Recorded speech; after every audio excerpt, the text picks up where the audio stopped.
Hi, this is Andrew Gibbons, and today I'm talking about probably the biggest blind spot that people have when they're in the context of movement, flexibility, injury, or improvement. And that blind spot is really about the relationship between the muscles and the skeleton. Now, most people are pretty sure they understand what muscles basically do. Muscles contract or they relax. They have something to do with the way we move. But for most people, the skeleton remains something of a mystery. And if you're going to be able to improve, if you're going to be able to investigate your movement, if you're going to be able to feel comfortable, and if you're going to understand the path that leads you out of injury into function, you really want to understand this particular blind spot. And that's the relationship between muscular effort and skeletal support. And here's a little demonstration that I use with my clients to show them how this works. It's called the weight and the stick. Here's the stick, and here's the weight. It's a 15-pound kettlebell. Now the great thing about the stick is it's made of wood, it's sturdy, it's stable.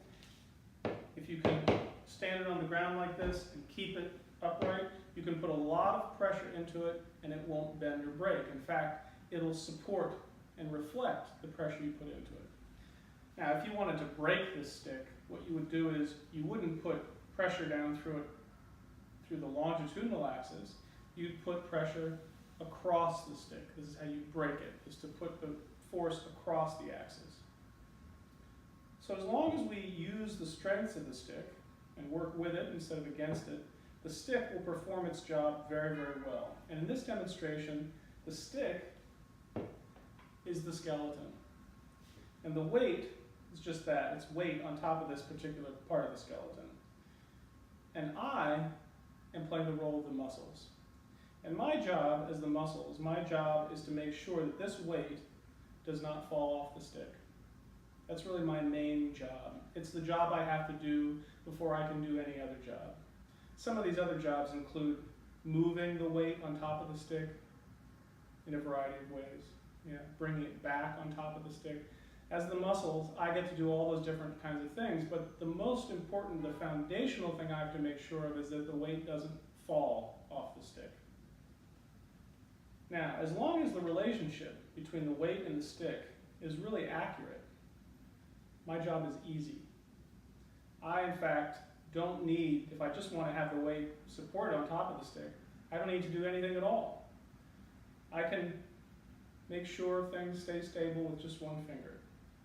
But the moment that the relationship between the stick and the weight gets a little squirrely, now I can't do that. I have to exert much more muscular effort just to do that basic first job that I'm charged with, which is making sure it doesn't fall off. Now I've got to spend the extra muscular effort given the situation, whether I want to or not. And I can't go back to that lovely state of affairs that I had before until I understand how the relationship between the two makes it possible, right?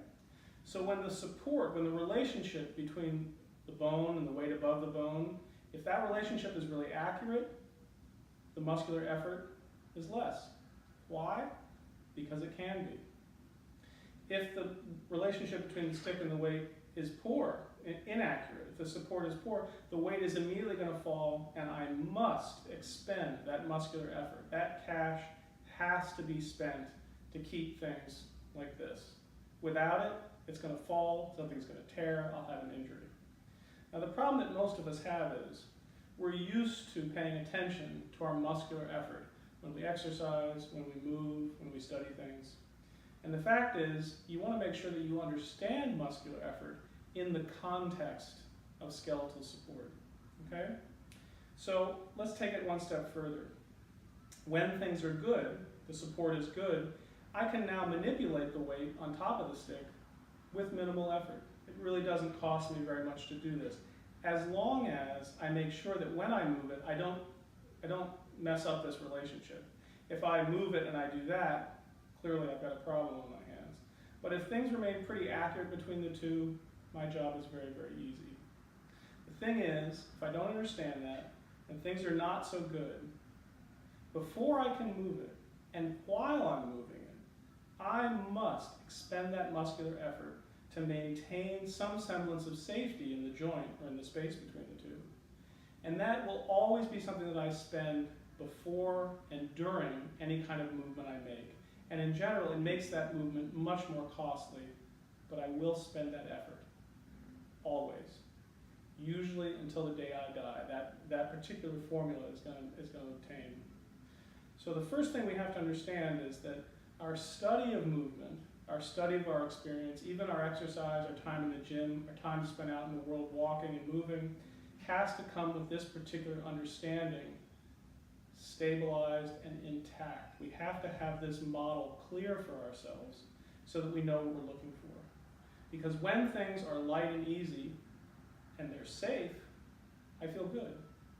And when things are poorly supported, it doesn't matter what kind of extra effort or what kind of stretch or exercise that I do on top of this, until this is corrected, until this relationship is improved, I'm not going to feel very good, even when I'm standing still.